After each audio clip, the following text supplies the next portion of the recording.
Ayo, segera download Quran Tadabbur, tafsir dalam genggaman Anda.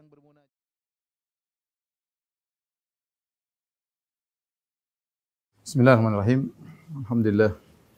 Nahmaduhu wa nasta'inuhu wa nastaghfiruhu wa natubu ilaihi wa na'udzu billahi min syururi anfusina wa sayyiati a'malina.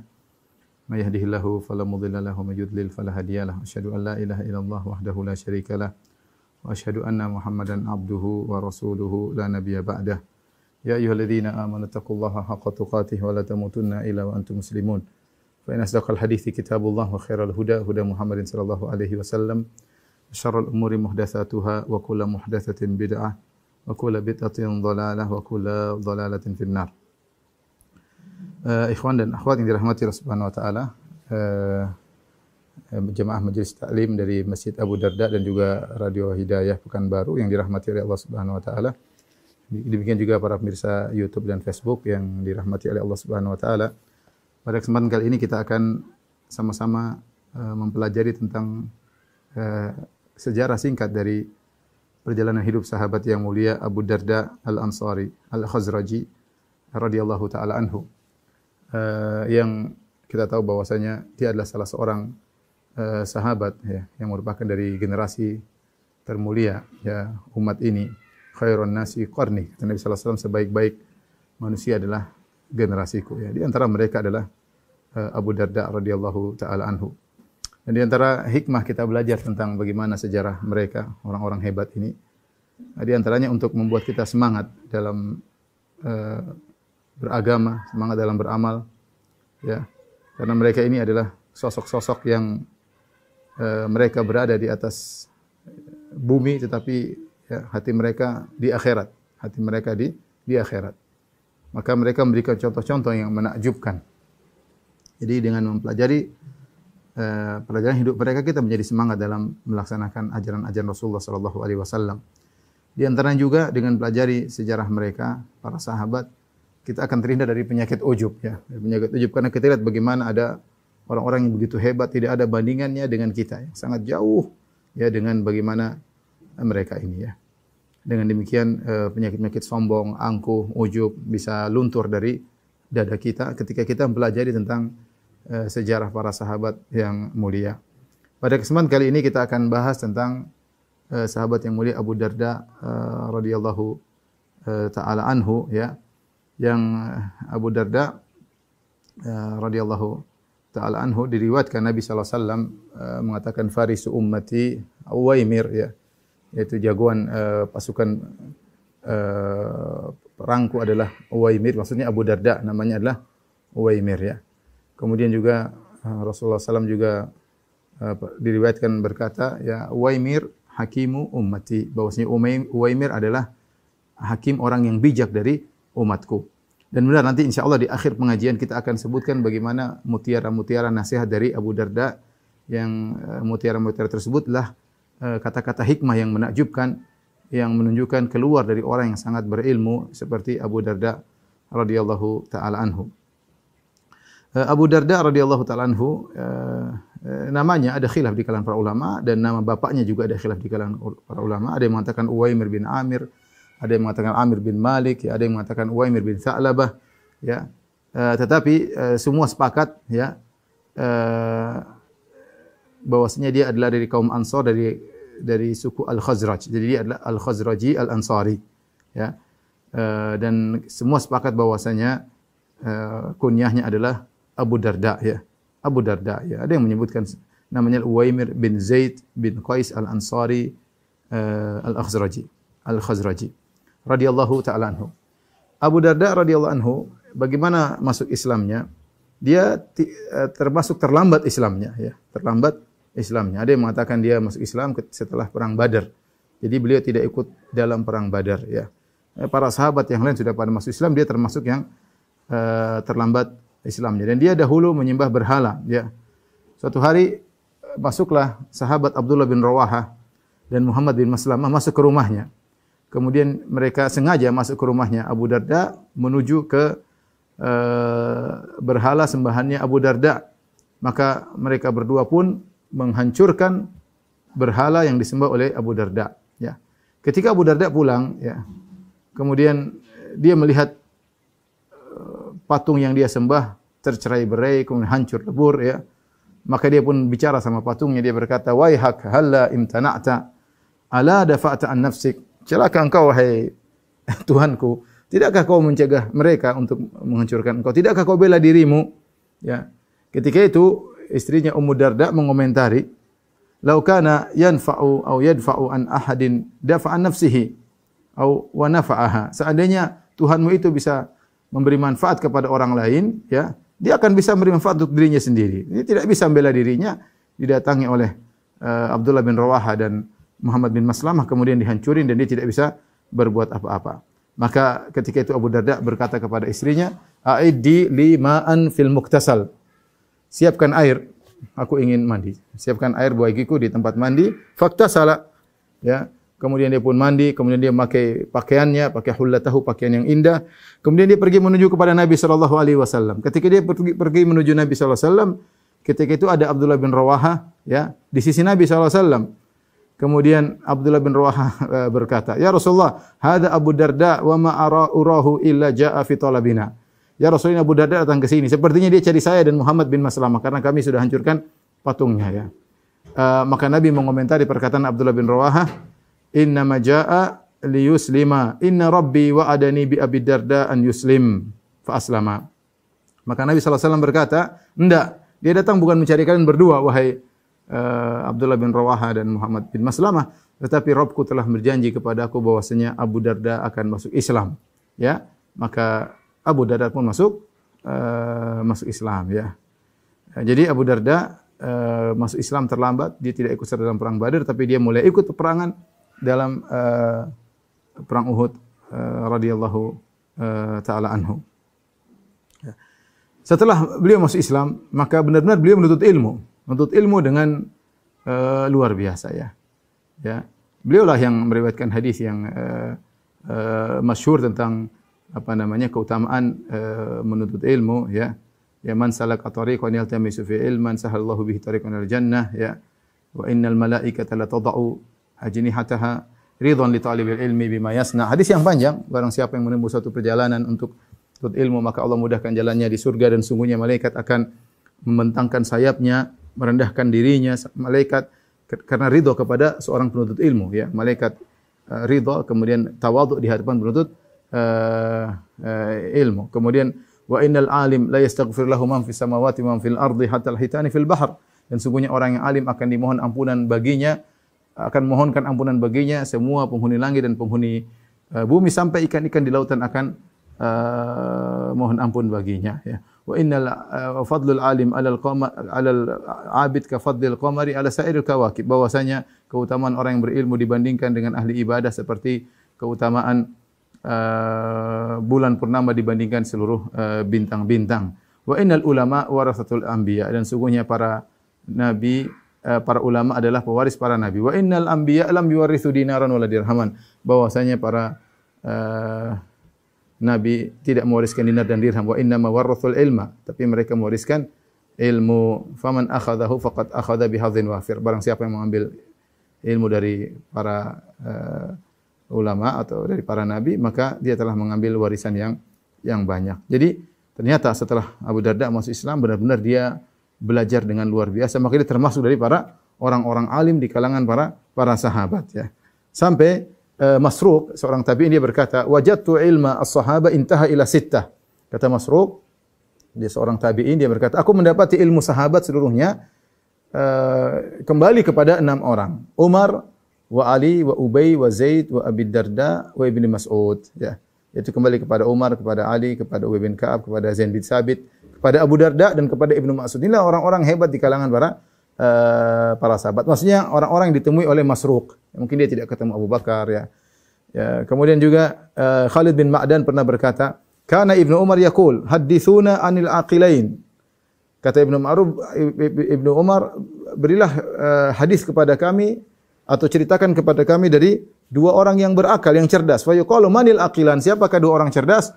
Fa yaqulu Mu'adz wa Abu Darda. Kata Ibnu Umar, maksud saya dengan 2 orang yang cerdas adalah Mu'adz dan Abu Darda radhiyallahu taala anhuma, ya.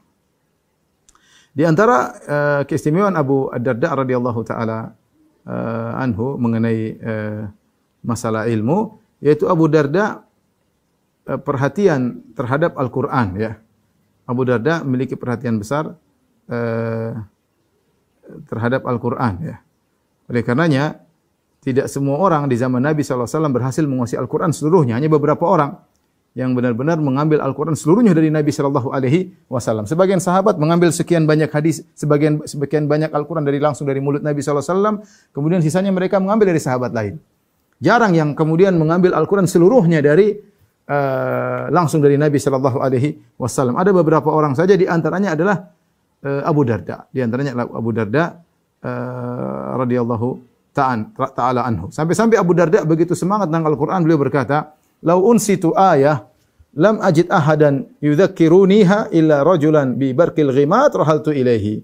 Kata Abu Darda, seandainya aku lupa satu ayat saja dari Al-Quran, dan tidak ada yang bisa mengingatkan kepadaku tentang ayat itu kecuali seorang laki yang tinggalnya di Barqil Ghimat. Barqil Ghimat itu tempat yang jauh, ya, kalau tidak salah ke arah Yaman, yang di yudrabu bihil mathal lil bu'd, ya, dijadikan pepatah atau perumpamaan tentang jarak yang sangat jauh. Artinya Abu Darda mengatakan, kalau saya lupa satu ayat saja dan saya tidak menemukan ada orang yang bisa mengingatkan aku kecuali tinggalnya sangat jauh, aku akan bersafar kepadanya agar dia mengajarkan aku ayat tersebut. Ya, ini menunjukkan bagaimana Abu Darda orang yang hebat. Oleh karenanya dia diutus oleh Umar bin Khattab radhiyallahu anhu untuk kemudian berdakwah di negeri Syam, ya, untuk mengajarkan Al-Quran, dan kemudian dia tinggal di Damaskus, di Dimashq, dan dia adalah qari Dimashq, dia adalah ahli Al-Quran di Damaskus, dan dialah yang membuat halaqah-halaqah Al-Quran, ya, nanti insyaAllah akan kita sampaikan, ya. Ini di antara sunnah atau kebaikan dari Abu Darda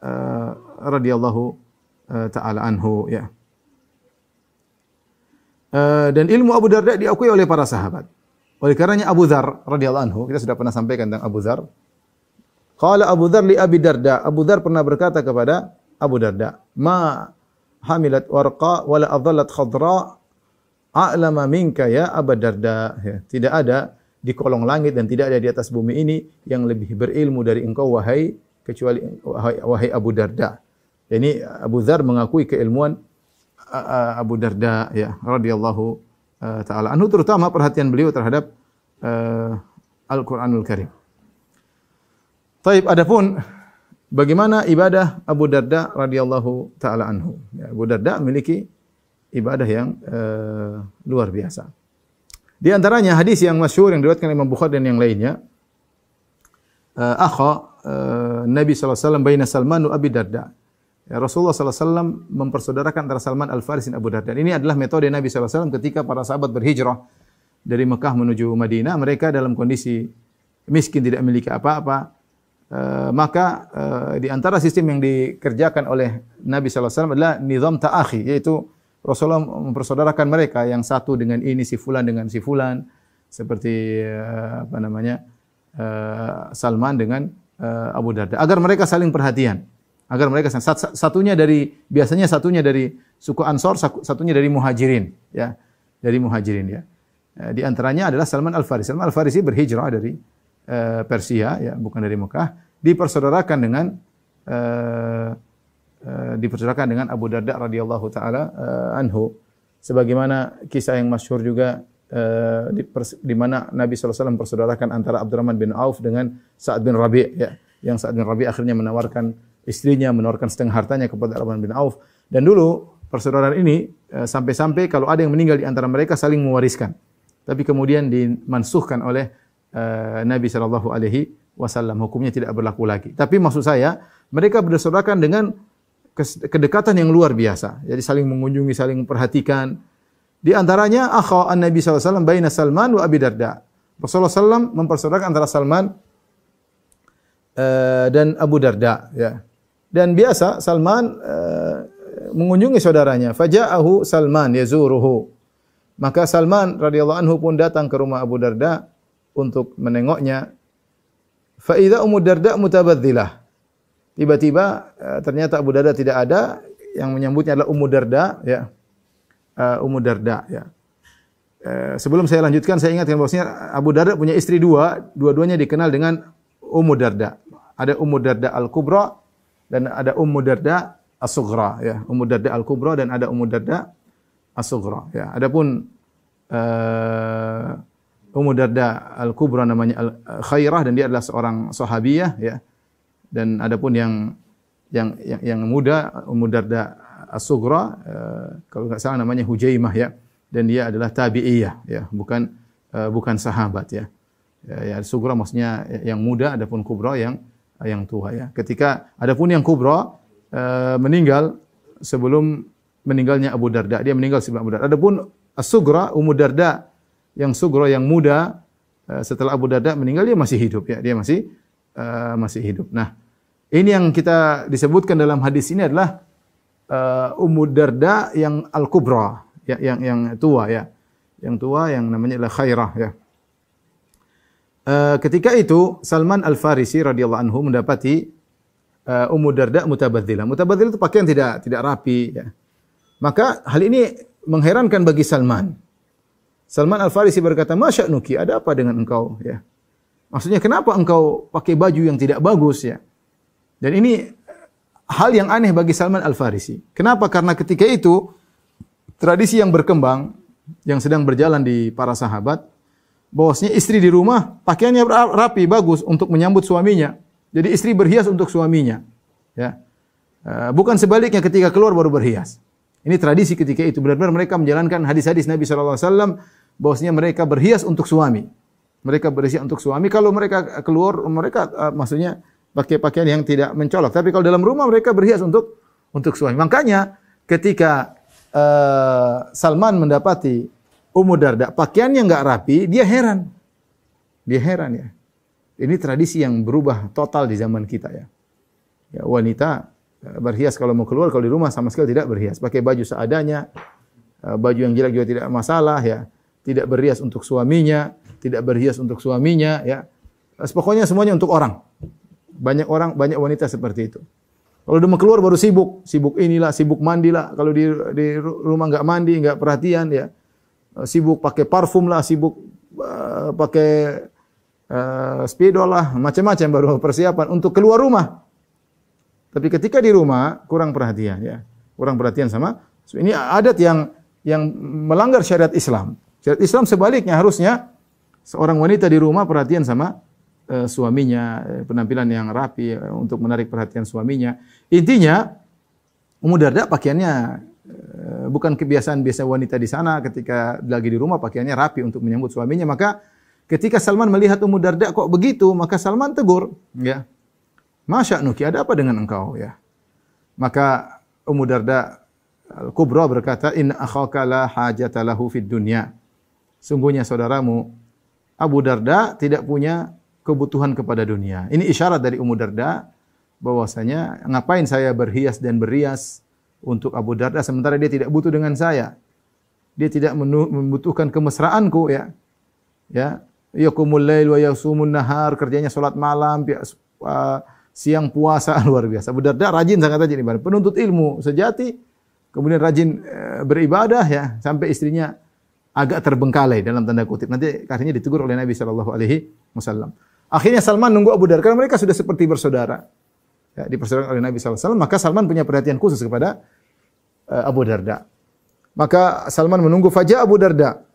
Datanglah Abu Darda, kemudian Abu Darda menyambut Salman, faqarraba ilaihi ta'aman, kemudian dia dekatkan makanan kepada Salman sebagai bentuk penghormatan kepada tamu.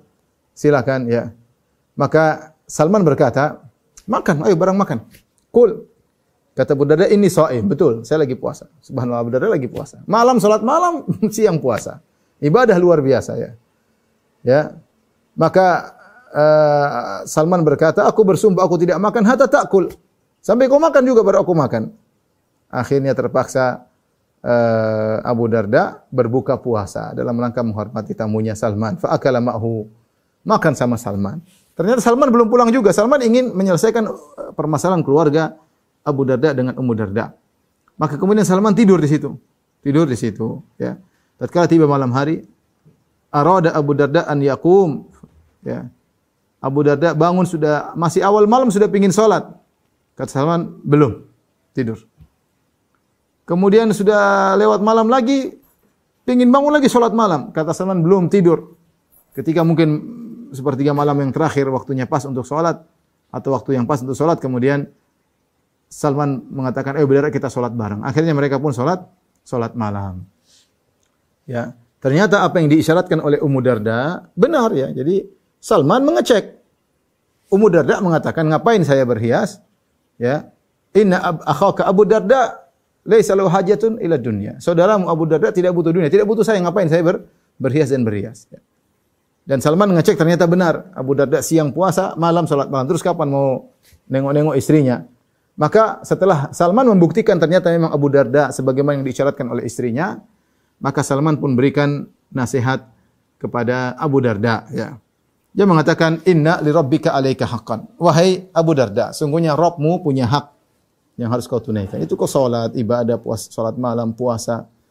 Wali jasadika alaika haqqan, dan tubuhmu juga punya hak, yaitu kau istirahat. Ya. Wali zawrika alaika haqqan, tamumu juga punya hak, kau jamu dan yang lainnya. Ya.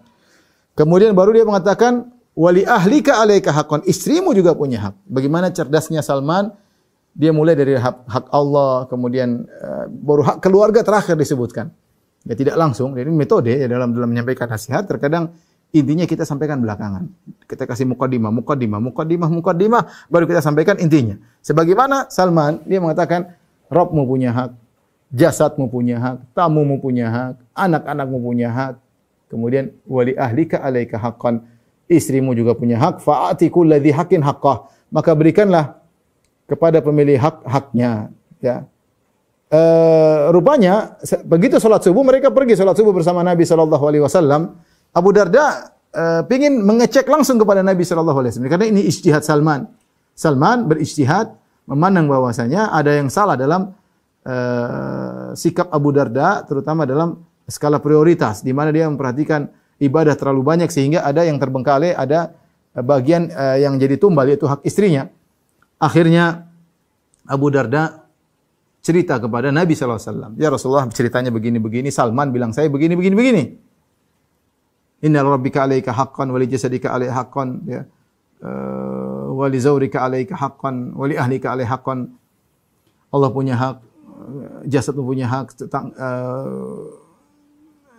tamu punya hak, dan istrimu punya hak. Apa kata Nabi SAW mengomentari? Kata Nabi SAW, sodaqah Salman. Salman benar. Jadi meskipun ini ijtihad perkataan Salman Al-Farisi, tapi kita bisa nisbahkan kepada Nabi SAW karena Nabi membenarkan perkataan Salman Al-Farisi. Intinya yang saya sampaikan, bagaimana Abu Darda semangat beribadah. Ya. Dia merasakan kelezatan ibadah luar biasa. Pagi, siang hari berpuasa, malam sholat malam. Ya. Ya. Kemudian itulah ibadah Abu Darda radhiyallahu taala anhu. Ya.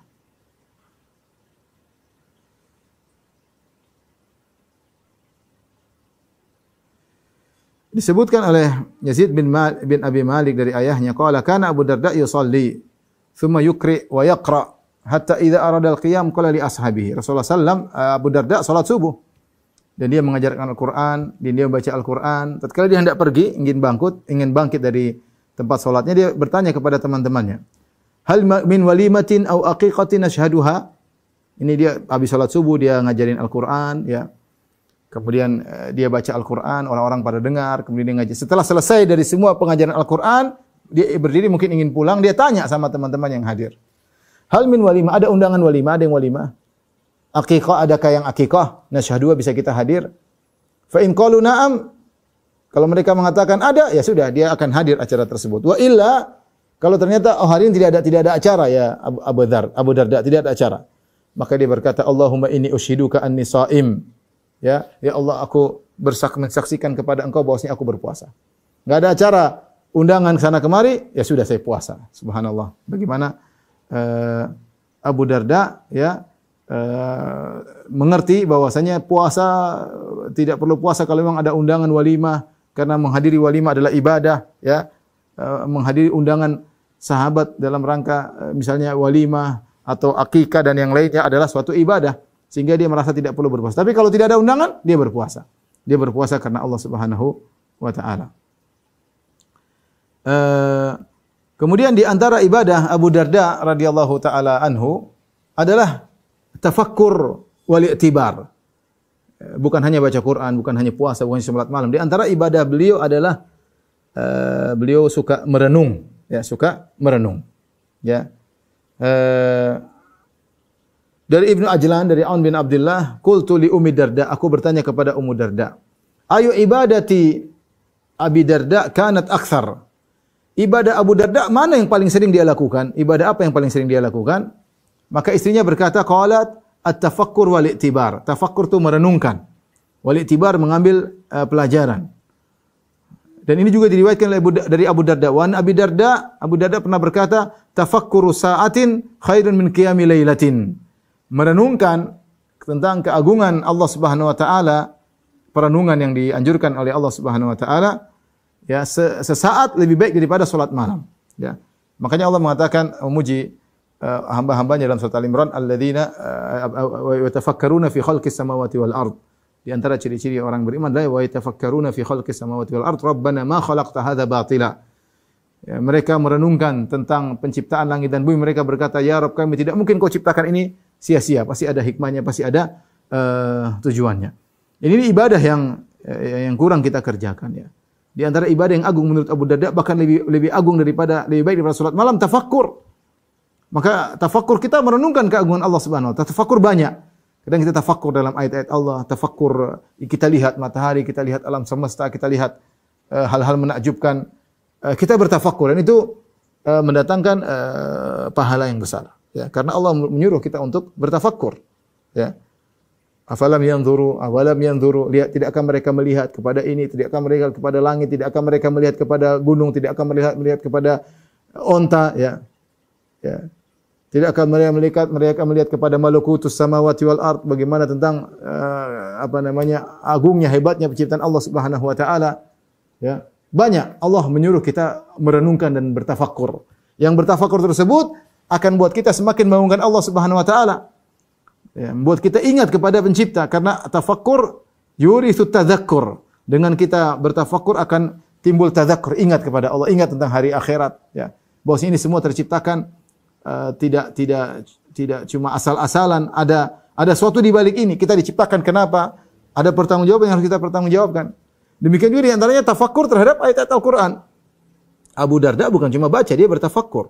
Dia merenungkan ayat, ya. Ya. Makanya di antara disebutkan di antara fikihnya Abu Darda ketika dalam surat Al-Haqqah, ya.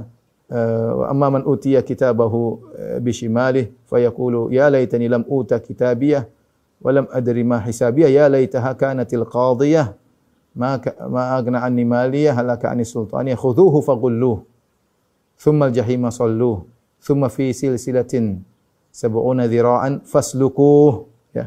Innahu kana la yu'minu billahil azim wa la yahuddu ala ta'amil miskin. Ketika orang kafir atau di hari kiamat yang diberi catatan dengan tangan kirinya, ya, maka dia berkata, celaka aku, ya, seandainya aku tidak diberi catatan ini. Catatan isinya semua kerusakan, maksiat, kekufuran, ya. Ya laitaha kanatil qadiyah, seandainya waktu aku mati selesai urusanku, tidak dibangkitkan lagi, ya. Dia ingin mati tapi enggak bisa mati, abadi di akhirat. Ma aghna anni maliyah, percuma harta yang aku kumpulkan selama ini. Halaka anni sultaniyah, binasalah kekuasaanku. Kekuasaan selama ini tidak ada manfaatnya pada hari tersebut, ya. Maka kemudian Allah Subhanahu wa taala memerintahkan malaikat untuk menyiksanya. Khudhuhu faghulluh. Ambil dia, siksa dia, belenggulah dia. Tsummal jahima sallu, kemudian masukkanlah dalam neraka jahanam. Kemudian masukkan dalam rantai yang panjangnya 70 zira', masukkan dalam rantai mereka dimasukkan dalam rantai. Kenapa disiksa seperti itu? Kata Allah, innahu kana la yu'minu billahil azim. Dia dulu tidak beriman kepada Allah yang Maha Agung.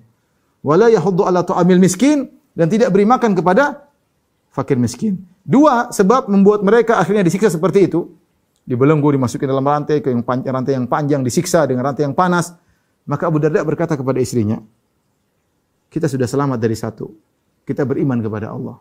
Sekarang kasih makan anak miskin agar kita selamat dari hukuman rantai tersebut. Lihat bagaimana Abu Darda ketika dia membaca Al-Quran, dia merenungkan.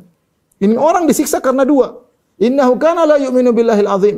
wa la yahdhu ala ta'amil miskin. Dia dulu tidak beriman kepada Allah dan tidak menganjurkan, memotivasi orang beri makan kepada fakir miskin. Kata Abu Darda, yang pertama kita sudah selamat, kita beriman kepada Allah, dia kafir, kita beriman. Yang kedua kita belum selamat. Ayo kasih makan kepada fakir miskin. Ya. Ini dalil bahwasanya Abu Darda bukan sekedar baca, dia merenungkan. Ya. Dan makanya dia adalah hakim hadhil ummah. Hakimnya umat ini, orang bijak ya. Orang bijaknya umat ini. Maka nanti akan disebutkan bagaimana nasihat Abu Darda luar biasa. Yang menunjukkan kata-kata manis, ya, kata-kata emas yang keluar dari ilmu yang sangat dalam, yang berasal dari tafakkur yang dalam. Makanya di antara ibadah Abu Darda adalah tafakkur. Bahkan dia berkata, tafakkur sa'ah afdalu khairun min qiyami lailah. Merenungkan dalam sejenak lebih baik daripada salat malam.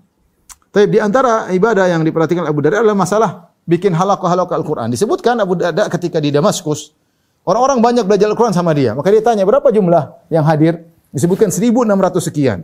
Orang-orang siap belajar Al-Quran. Ini berat. Maka Abu Darda radhiyallahu ta'ala anhu, maka dia pun membuat halaqah. Satu halaqah 10 orang. Ya, ini di antara idenya Abu Darda, bikin halaqah 10 orang. Kemudian mulailah orang baca Al-Quran, nanti dia dengar orang-orang yang bacanya bagus, dia ambil untuk dia ajari secara spesial, secara khusus, secara intensif ya. Dia lihat, oh di antara yang 10 orang dia dengar. Nanti disebutkan setelah sholat subuh, kemudian orang-orang pada hadir dan dia baca Al-Quran, kalau tidak salah sebanyak 1 juz, agar mereka mendengar bagaimana cara baca yang benar. Dengan metode inilah, halaqah inilah kemudian ilmu Abu Darda tersebar, mudah untuk mengajarkan Al-Quran dan sekarang ditiru oleh banyak kaum muslimin metode halaqah ini ya. Ini dilakukan oleh Abu Darda ketika di negeri Syam ya, di negeri Syam ya. Demikian juga di antara keistimewaan Abu Darda pernah dijadikan qadhi ya. Kalau enggak salah di zaman pemerintahan Utsman bin Affan radhiyallahu taala anhu jadi qadhi. Dan dia sangat berat menerima kerjaan tersebut. Maka dia mengatakan seandainya masalah al-qadha adalah perkara yang berpindah-pindah, bukan saya aja ya. Artinya saya berfatwa nanti dipindahkan ke yang lain ya. Karena kita tahu namanya masalah fatwa, masalah mengerikan ya. Seorang menempatkan dirinya antara al-jannah wan nar, antara surga dan neraka. Sampai seorang salaf mengatakan, kalau engkau ingin berbicara tentang agama, ada yang bertanya kepada engkau, tempatkanlah dirimu antara surga dan neraka. Karena kita sebagian dai terkadang ditanya, kita ingin segera menyelamatkan ini orang, dia punya masalah, kita ingin kasih solusi. Kita memikirkan dia, terkadang kita tidak memikirkan diri kita. Saya ulangi, kita sering ditanya, ini penyakit kena kita semua ya. Kita kasih dia mungkin nangis-nangis, mungkin dia menderita. Kita ingin kasih solusi, kita ingin menyelamatkan dia sedang terjebak dalam kesulitan ya. Kalau kita kasih jawaban dia akan lega ya, dan itu pahala luar biasa melegakan permasalahan yang dihadapi. Tapi kita lupa. Ya, jangan sampai kita memudaratkan diri kita. Kita jawab yang kira-kira menyenangkan, kemudian kita masuk neraka jahanam. Maka seorang sebelum memikirkan orang lain, mikir dirinya. Apakah jawabannya bisa dipertanggungjawabkan di hadapan Allah atau tidak? Ya, kalau dia bisa pertanggungjawabkan, silakan. Jangan mikirkan yang bertanya, mikir dirimu dulu ya. Makanya Abu Darda mengatakan, kalau bisa perkara qadha, perkara hukum bisa berpindah, bukan saya aja, dia senang. Ya. Karena bicara masalah agama bukan masalah yang ringan ya, bukan masalah yang ringan ya. Inilah Abu Darda radhiyallahu taala anhu ya. Kemudian Abu Darda wafat tahun 32 Hijriah di Syam ya, di Damaskus, yaitu sekitar 3 tahun sebelum wafatnya Utsman bin Affan. Utsman bin Affan wafat 35 Hijriah. Dan istrinya Ummu Darda Al-Kubra wafatnya sekitar 2 tahun sebelum Abu Darda, sekitar tahun 30 Hijriah. Ini ikhwan dan akhwat yang dirahmati Allah Subhanahu wa taala, sejarah singkat dari Abu Darda, dan di penghujung ini saya akan menyampaikan banyak sekali nasihat dari Abu Darda sebagai pembuktian, sebagai diriwayatkan dari Nabi bahwasanya Abu Darda Hakim Uwaimir hakimu hadhil ummah. Uwaimir adalah hakimnya atau orang bijaknya umat ini ya. Tapi sebelumnya saya sebutkan contoh beberapa hadis-hadis yang diriwayatkan oleh Abu Darda dari Nabi SAW. Beliau meriwayatkan banyak hadis ya. di antaranya disebutkan ada sekitar 200-an hadis ya. Atau kurang dari 200 hadis yang diriwayatkan dari Abu Darda radhiyallahu taala anhu. Di antara hadis-hadis yang diriwayatkan oleh Abu Darda di antaranya man hafidha asyara ayatin min awwali suratil kahfi usima minad dajjal. Barang siapa yang menghafal 10 ayat pertama dari surat Al-Kahfi akan dilindungi dari Dajjal, terlindung dari Dajjal. Hadis riwayat Muslim. Ya. Ya, ini juga riwayat Abu Darda. Ya. Kemudian juga di antara hadis riwayat Abu Darda berkata, "Ausani habibi sallallahu alaihi wasallam bi thalathin." Kekasihku Rasulullah sallam wasiatkan kepadaku 3 perkara, la ada auhunna ma ishtu. Aku tidak akan meninggalkan lan ada ahunna. La ishtu, aku tidak akan meninggalkan 3 wasiat Nabi ini selama aku hidup. Apa 3 wasiat tersebut? Bisyami salasati ayyam min kulli syahr, puasa 3 hari setiap bulan. Wa salatid duha, untuk senantiasa salat duha. Wa bi an la anam hatta utir, dan agar aku tidak tidur sebelum aku salat witir.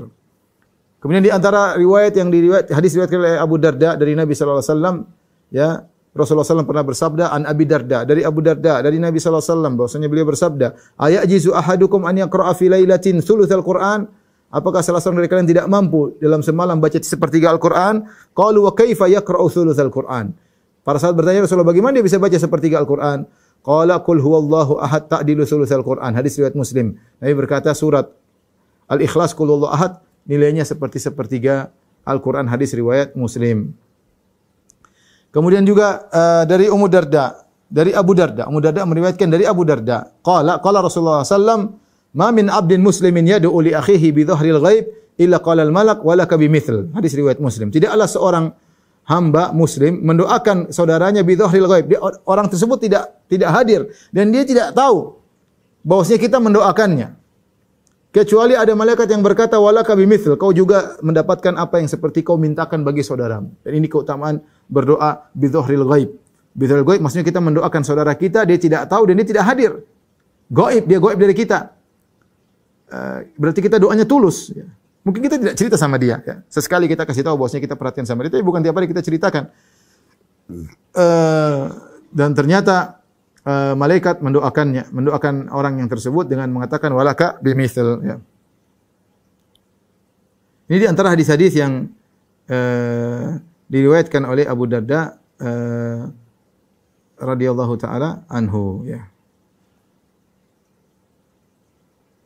Baik, kita akan sekarang di akhir pembahasan kita akan bahas tentang bagaimana nasihat-nasihat Abu Darda atau kata-kata yang diriwayatkan dari Abu Darda. Ya. Di antaranya dalam Sahih Al-Bukhari dalam kitab tafsir, dalam tafsir surat Ar-Rahman tentang firman Allah kullu yaumin huwa fi sya'an. Allah Subhanahu wa taala setiap hari dalam kesibukan. Wa qala Abu Darda menafsirkan ayat ini, kullu yaumin huwa fi sya'an. Setiap hari Allah dalam kesibukan. Kata Abu Darda, yaghfiru dzamban. Setiap hari Allah mengampuni dosa. Wa yakshifu karban. Setiap hari Allah Subhanahu wa taala menghilangkan penderitaan seorang. Yarfa'u qauman. Setiap hari Allah mengangkat sebagian kaum. Wa yadha'u akharin. Setiap hari Allah Subhanahu wa taala merendahkan sebagian kaum. Artinya Allah kesibukan. Dan itu mudah bagi Allah Subhanahu wa taala. Mudah bagi Allah Subhanahu wa taala. Semoga Allah beri rezeki kepada sekian banyak orang, sebagaimana orang bisa mendengar seluruh perkataan makhluknya dalam satu saat. Maka ini semua mudah bagi Allah Subhanahu wa taala. Manusia tidak mampu, ya, tidak mampu. Tapi Allah Subhanahu wa taala menjaga alam semesta, memperjalankan segala kekuasaannya di alam semesta, mengatur semua yang terjadi di alam semesta setiap detik, setiap saat. Kullu yaumin huwa fi sya'an. Dalam setiap hari Allah Subhanahu wa taala punya kesibukan. Di antara perkataan Abu Darda radhiyallahu taala anhu, laula thalathun ma ahbabtul baqa' sa'atan. Ini semua kata-kata ini kebanyakan dinukil oleh Az-Zahabi dalam Syiar A'lam Nubala, ya. Sama biografi tadi yang saya bacakan rata-rata diambil dari buku Syiar A'lam Nubala karya Al-Imam Az-Zahabi Asy-Syafi'i rahimahullahu taala. Diriwayatkan Abu Darda berkata, laula thalathun ma ahbabtul baqa' sa'atan. Kalau bukan karena 3 perkara, aku tidak suka untuk hidup lagi meskipun sebentar. Ya, 3 perkara tersebut apa? Dhama'ul hawajir, yaitu ketika berpuasa dalam kondisi kehausan. Dalam kondisi kehausan ketika sedang berpuasa. Was-sujudu fil lail, di antara 3 perkara yang kedua adalah as-sujud fil lail, sujud di tengah malam. Yang ketiga, wa mujalasatu aqwamin yantaquna jayyidal kalam kama yuntaqa atayibu thamar atau atayibu thimar ya. Kata Abu Darda, yang ketiga adalah duduk bersama orang-orang yang baik, yang kita melihat bagaimana perkataan-perkataan yang indah, sebagaimana kita memilih buah-buah yang indah. Ini 3 perkara yang membahagiakan Abu Darda radhiyallahu taala anhu. Pertama, puasa, rasa haus di tengah-tengah terik panas, itu sangat disukai oleh Abu Darda. Yang kedua, sujud di tengah malam. Ini sangat disukai Abu Darda, salat malam. Yang ketiga, berkumpul dengan kawan-kawan yang memiliki kata-kata yang indah, kata-kata yang bijak, kemudian mendengar kata-kata tersebut membahagiakan dada. Kalau bukan karena 3 perkara ini, kata Abu Darda, aku tidak mau hidup lagi. Ini di antara kata-kata indah Abu Darda. Di antara perkataan Abu Darda yang indah, beliau berkata, "Shallu rak'ataini fi dhulamil lail li dhulmatil qabr." Salatlah kalian 2 rakaat di tengah-tengah gelapnya malam agar memberi cahaya kepada kalian dalam kegelapan kuburan. Ya, kata Abu Darda, perkataan yang indah. Salatlah kalian 2 rakaat di tengah kegelapan malam untuk kegelapan kuburan. Maksudnya apa? Kalian salat malam 2 rakaat saja, itu punya pengaruh dalam memberi cahaya bagi kalian dalam kuburan ya. Saya sering sampaikan bahwasanya kuburan saja kalau tidak ada azab, tidak ada siksa kubur sudah merupakan siksaan. Bagaimana tidak seorang dalam kesendiriannya ya, meninggalkan seluruh dunia ini, meninggalkan kemewahan yang dia cari selama ini, diletakkan dalam kuburan yang sempit mungkin 1 kali 2 meter. Gelap ya. Ini adalah ketersiksaan tersendiri. Bagaimana kalau disertai dengan azab? Oleh karenanya di antara solusi agar kita bisa menghadapi gelapnya malam, maka bangunlah engkau di bisa menghadapi gelapnya kuburan, bangunlah engkau di gelapnya malam, kemudian salatlah 2 rakaat. Kemudian di antara perkataan Abu Darda, "Salasatun uhibbuhunna wa yakrahuhunna nas." 3 perkara, aku suka dengan 3 perkara ini, tapi manusia tidak suka dengan 3 perkara ini. Apa itu? Al-faqr wal marad wal maut. 3 perkara yang disukai Abu Darda, miskin, kemudian al-marad, sakit, wal maut, dan kematian. Uhibbul faqra tawadhu'an li rabbi. Ya. Aku suka dengan kemiskinan agar tawadhu' di hadap Rabbku.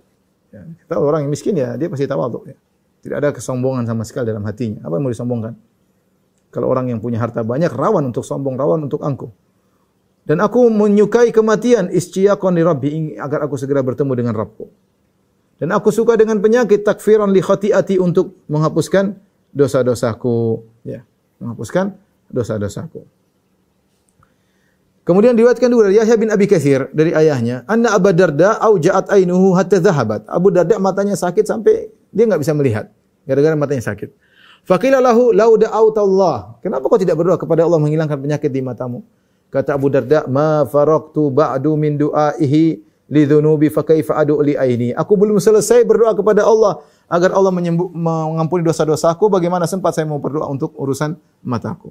Di antara dilakukan oleh Abu Darda, kata Ummu Darda istrinya berkata, kana li Abi Darda situna wa 300 mi'ati khalilin fillah.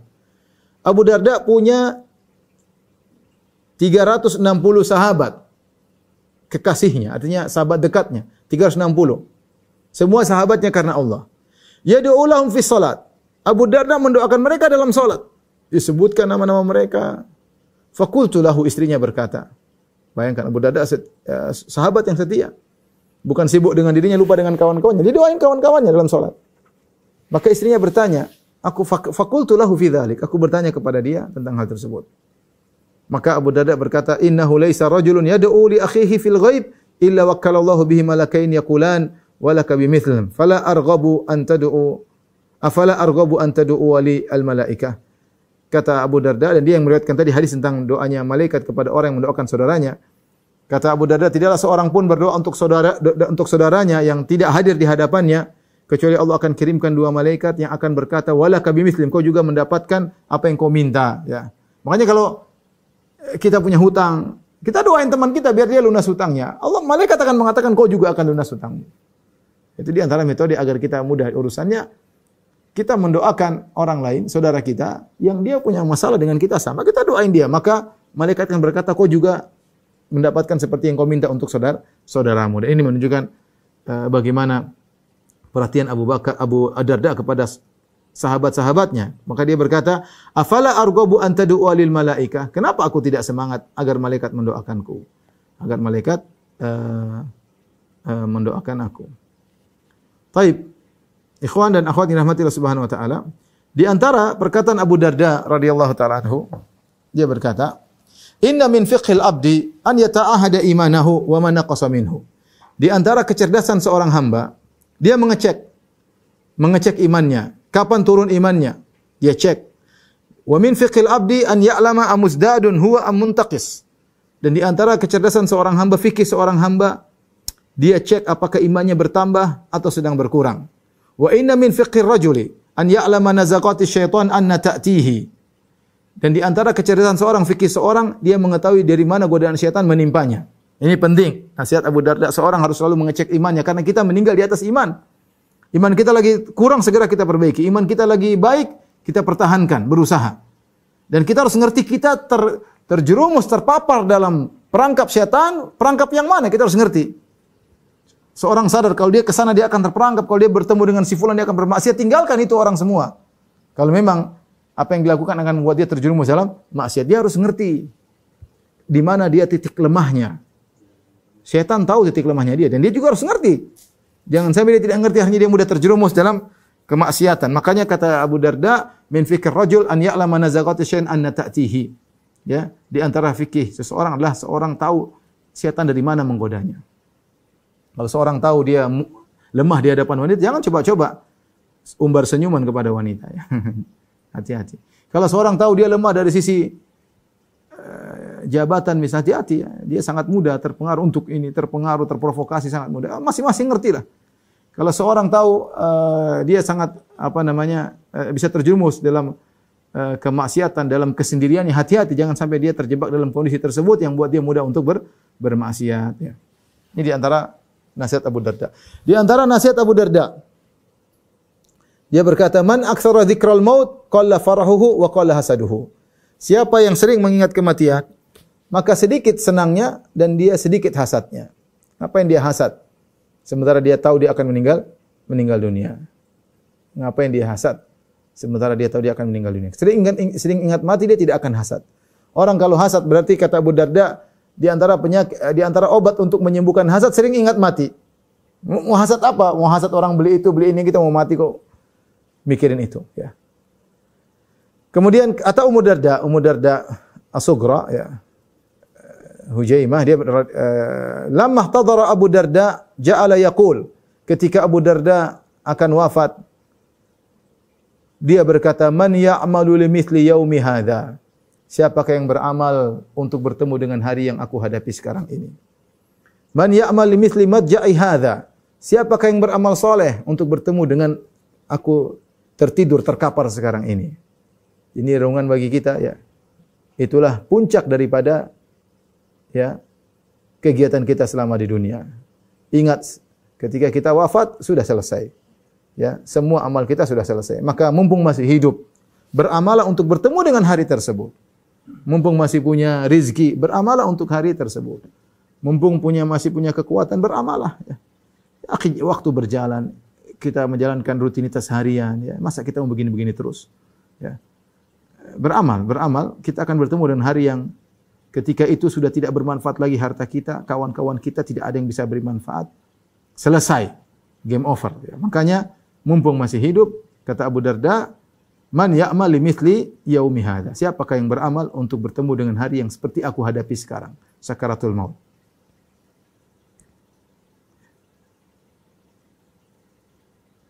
Kemudian juga di antara wasiat Abu Darda, dia berkata, ya, Abu Darda menulis surat kepada Maslamah bin Makhlad. "Salamun alaik." Assalamualaikum. "Amma ba'du." Suratnya pendek. Kemudian daripada itu, "Fa innal 'abda idza amila bi ma'siyatillahi abghadahu Allah." Sungguhnya seorang hamba kalau bermaksiat kepada Allah, Allah benci kepadanya. "Fa idza abghadahu Allah baghadahu ila ibadihi." Kalau Allah sudah enggak suka sama hambanya, Allah bikin manusia benci kepadanya, ya. Orang-orang saleh akan tidak suka dengannya. Hati-hati, kapan seorang bermaksiat, maka dia dibenci oleh Allah dan dia hina di hadapan Allah Subhanahu wa taala. Oleh karenanya ketika Kubrus, kota Kubrus dikuasai oleh kaum muslimin, ya. Kemudian banyak tawanan-tawanan dikuasai oleh kaum muslimin. Kemudian tawanan tersebut lewat di hadapan Abu Darda, dan Abu Darda ikut dalam peperangan tersebut. Dia menangis. Ya, maka seorang berkata kepada dia, "Tabki fi mithli hadzal yaum alladhi a'azza Allahu fihi al-Islam wa ahlahu." Wahai Abu Darda, kau menangis dalam kondisi seperti hari seperti ini, di mana Allah memuliakan Islam dan pemeluk agama Islam. Lihat mereka ditawan, orang-orang kafir ditawan, mereka hina.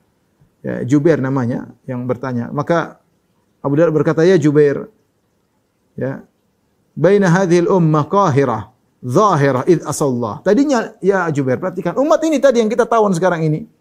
Tadinya mereka kuat, tadinya mereka unggul, tadinya mereka menguasai umat-umat yang lain. Falaku ma tara. Sekarang mereka mengalami apa yang kau lihat. Ma ahwanal ibad ala Allah idza hum asauhu. Perhatikan perkataan indah kata Abu Darda, ma ahwanal ibad ala, betapa hinanya para hamba di hadapan Allah jika mereka bermaksiat kepada Allah Subhanahu wa taala.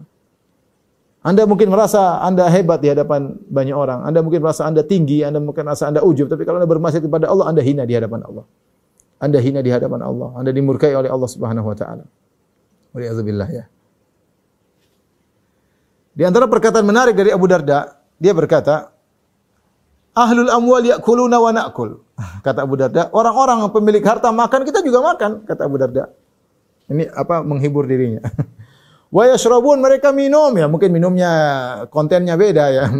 Tapi sama-sama wa nashrab, kita juga minum. Mungkin mereka minum jus-jus mahal, kita juga minum jus murahan, tapi sama-sama minum. Sama-sama makan, sama-sama kenyang. Wa yalbasuna wa nalbas. Sama, dia pakai pakaian mungkin harganya ratusan juta, kita pakai pakaian mungkin 500.000, ya. Sama-sama pakai pakaian. Wa yarkabuna wa narkab. Mereka naik mobil mewah, kita juga naik mobil, ya. Mungkin dia naik harga miliaran, kita juga adalah. Pokoknya sama-sama naik kendaraan. Kalau zaman dulu mungkin naik kuda, kita naik himar. Yang penting sama-sama punya kendaraan. Maksudnya, ya udahlah, ngapain kita lihat orang kaya? Sama-sama dia makan, kecuali dia makan kita nggak makan, boleh. Dia makan kita juga makan, dia kenyang kita kenyang. Bahkan betapa banyak orang kaya nggak berani makan banyak-banyak, takut. Yang miskin makan kenyang-kenyang lebih kenyang daripada orang kaya. Makan bebas ya. Tahu-tahu kolesterol, tahu-tahu mati. Kemudian apa? Kemudian walahum fudulu amwalin yanzuruna ilayya. Mereka punya harta yang banyak yang mereka selalu melihat. Malah kan gitu ngelihat ini. Punya mobil, dia lihat mobilnya, Masya Allah. Punya apa, dia lihat. Punya emas, dia pakai tas indah-indah. Ya, seperti itulah. Apa kata Abu Darda? Wa nanzur ilaiha ma'am. Kita juga melihat. Dia punya istana. Kita juga lihat. Bukan cuma dia yang menikmati istananya. Cuma itu milik dia, bukan milik kita. Tapi kita sama-sama melihat. Dia punya mobil mewah keluar. Mobil miliaran. Kita lihat juga. Oh, Masya Allah, bagus ya. Yang penting kita jangan hasad aja ya. Kita nikmati juga, maksudnya kata Abu Darda, kita juga nikmati melihat pemandangan yang mereka miliki. Bedanya, wa hisabuhum 'alaiha wa nahnu minha bura'a. Mereka dihisab, kita tidak. Itu bedanya. Mereka dihisab, kita tidak. Ya. Hati-hati yang punya duit banyak, yang punya banyak istana, yang punya banyak harta, ya siap-siap ya.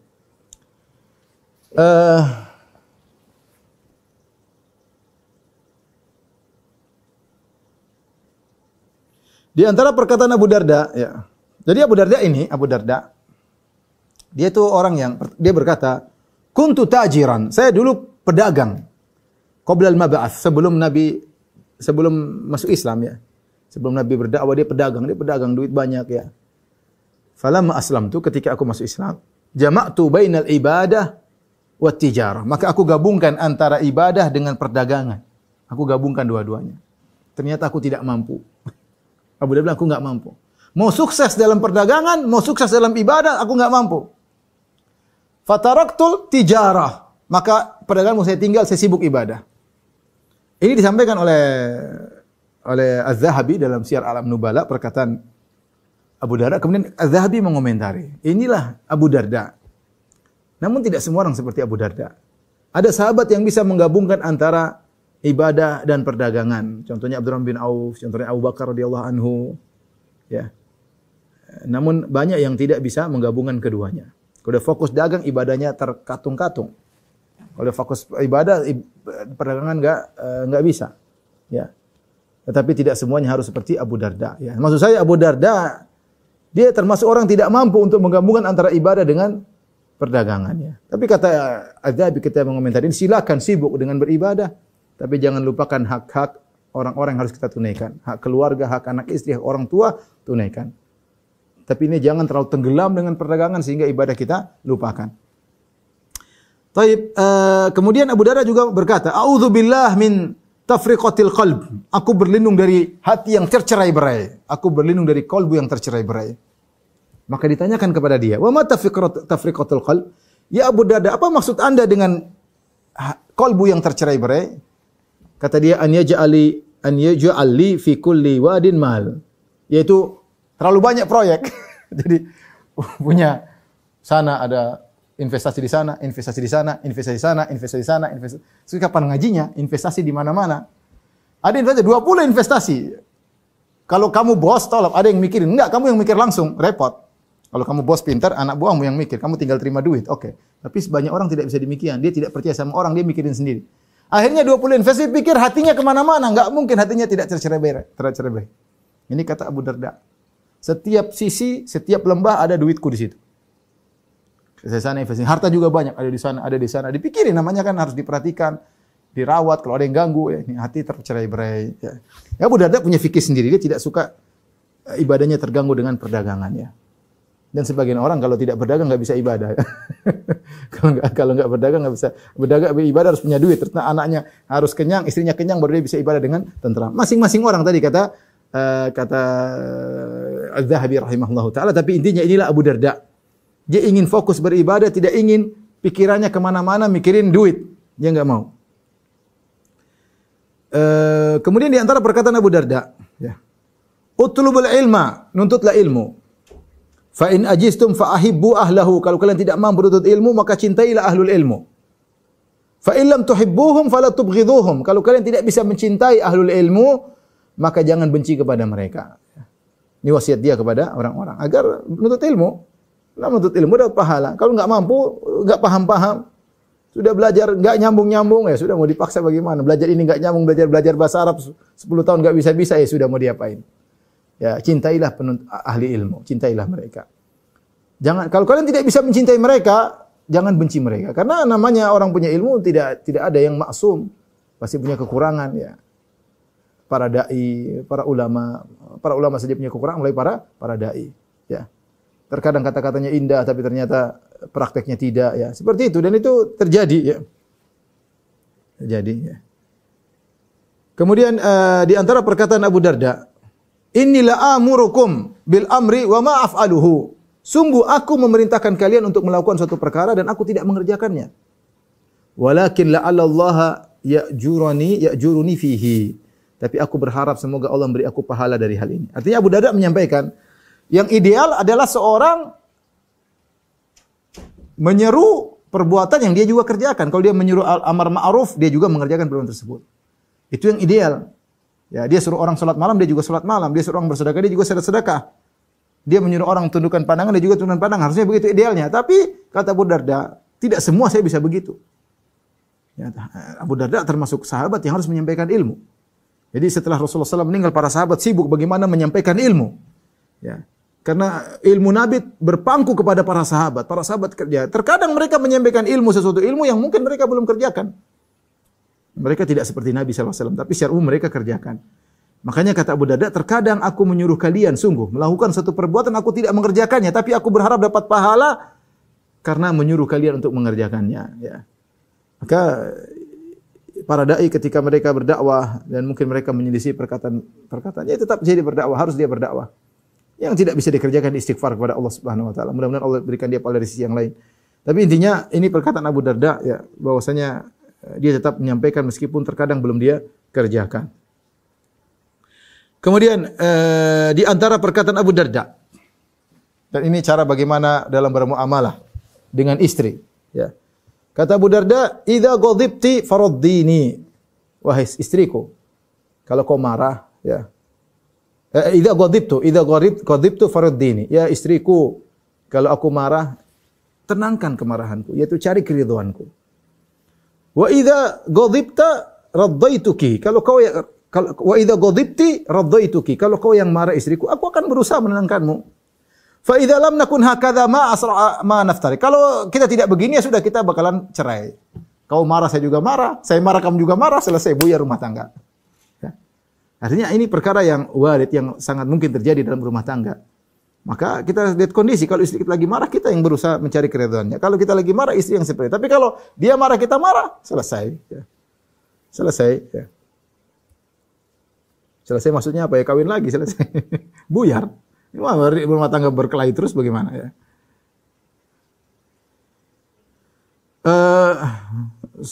Suatu hari Abu Darda melewati ada orang melakukan dosa, entah mungkin dia minum khamr atau apa ya. Fakanu yasubbunah, ada orang sekelilingnya maki-maki dia, ente kurang ajar, ente maki-maki. Maka Abu Darda berhentikan mereka. Abu Darda tegur mereka, ini orang lagi maksiat, dimaki-maki sama kawannya. Kata Abu Darda, "Ara'aitum law wajadtumuhu fi qalib?" Bagaimana kalau kalian dapati dia dalam jurang ya, dalam sumur, kemudian dia mau jatuh? Alam takunu mustakhrijih, bukankah kalian akan menyelamatkan dia? Qalu bala, tentu. Fala tasubbu akhakum. Kalau gitu jangan kalian mencaci maki teman kalian. Teman kalian sedang dalam kebinasaan, sedang bermaksiat. Bukan saja caci maki, ditolong. Wahmadullaha azza wa jalla ala afakum, alladhi afakum. Dan pujilah Allah yang telah menyelamatkan kalian tidak melakukan maksiat tersebut. Mereka bertanya, afala tubghiduhu? Ya Abu Darda, aku tidak benci sama orang ini melakukan maksiat. Qala innama ubghidu amalahu. Aku benci dengan perbuatannya. Orangnya saudara kita. Ya. Fa idza taraka fa huwa akhi. Kalau dia meninggalkan, dia saudaraku. Kata Abu Darda radhiyallahu taala anhu, ya. Taib, inilah wasiat-wasiat atau kata-kata hikmah dari Abu Darda, ya, bagaimana akhlaknya, bagaimana perkataannya, ya. Dan Abu Darda mungkin setelah ditegur oleh Salman Al-Farisi, sikap dia yang kurang perhatian sama istrinya, ya, akhirnya dia mungkin berubah, ya. Kemudian Ummu Darda Al-Kubra yang bernama Khairah bintu Abi Hadrat meninggal dunia sebelum Abu Darda.